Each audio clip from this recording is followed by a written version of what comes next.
बकवास पर आपको खुश आमदीद। घाटा ड्रामे की अगली किस्त में आप देखेंगे कि ड्रामे में वही सब कुछ दिखाया जा रहा है, हर किस्त में जुल्म और ज्यादती। लेकिन सबसे मज़े के सीन सना के होते हैं। सना ने अपनी एक्टिंग से वाकई दिल जीत लिया। इतने सीरियस ड्रामे में भी हंसी आ जाती है इसकी एक्टिंग देखकर। अभी भी जब इसकी माँ साफ जवाब दे देती हैं कि मैं या तेरी नानी कोई गवाही नहीं देने वाले रानिया के हक में, पागल थोड़ी है हम अपने पाँव पर कुल्हाड़ी मार दें। और सना से हमजा के सामने कोई जवाब नहीं बन पाता। वो हमजा को हासिल करने के लिए इसे रानिया की बेगुनाही साबित करनी है। इससे पहले वो खुद को पागल साबित कर रही है। सीढ़ियों में गिरी पड़ी है हालो बेहाल। नाइला बेगम इसे इस हाल में देखकर हैरान हो जाती हैं। ओ माय गॉड, ये क्या कर रही हो तुम यहाँ? किस तरह पड़ी हो? शर्म नहीं आती तुम्हें? घर में मुलाजिम भी हैं, क्या सोचती होंगे वो? लेकिन सना तो खामोश इन्हें बस घूरे जा रही है। और यहाँ नाइला बेगम इसके तेवर देखकर डर जाती हैं। ये तो वाकई में पागल हो गई, कहीं अपने पागलपने में इन्हें ना नुकसान पहुंचा दें। वो सीधी हमजा के पास जाती हैं और इसे कहती हैं, तुम अभी और इसी वक्त इस पागल को इस घर से निकालो।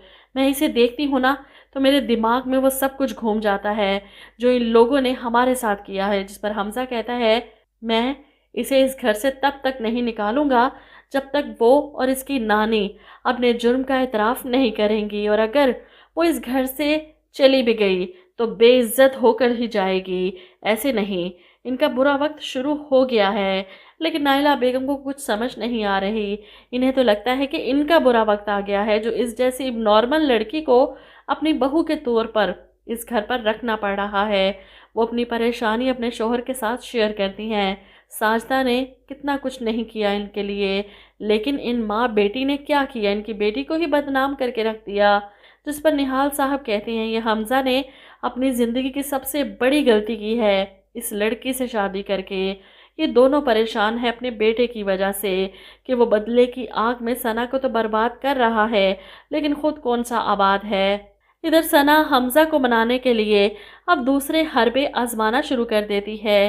तैयार होकर बन सवर कर इसके सामने आती है कि शायद इसके दिल में जगह बना ले। लेकिन हमजा तो इसकी सारी तैयारी पर एक नफ़रत भरी नज़र डालकर निकल जाता है और वो वहीं खड़ी रोती पीटती रह गई। हमजा की मोहब्बत हासिल करने के लिए इसने खुद को ज़मीन पर बिछा लिया है और वो भी इसको हर बार रोता हुआ गुजर जाता है और ये चीज़ इसे मुकम्मल पागल करने के लिए काफ़ी है। वहीं दूसरी तरफ दानिश साइमा से बात कर चुका है, इससे शादी पर रजामंद है, लेकिन एक शर्त है कि तुम मुझे धोखा नहीं दोगी कभी।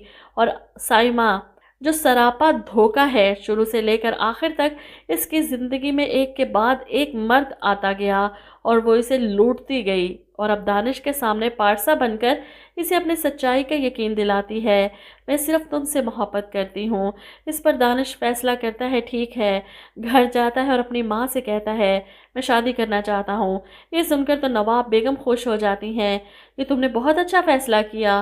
मैं खुद यही चाह रही थी कि तुम्हारी दूसरी शादी करवा दें, क्योंकि इस रानिया कमबख्त से तो किसी फैज़ की उम्मीद नहीं। लेकिन ये बता के शादी के बाद रखेगा कहाँ? जवाब में दानिश कहता है, वो सब मैं मैनेज कर लूँगा, बस तू रिश्ता ले जाने की तैयारियां कर।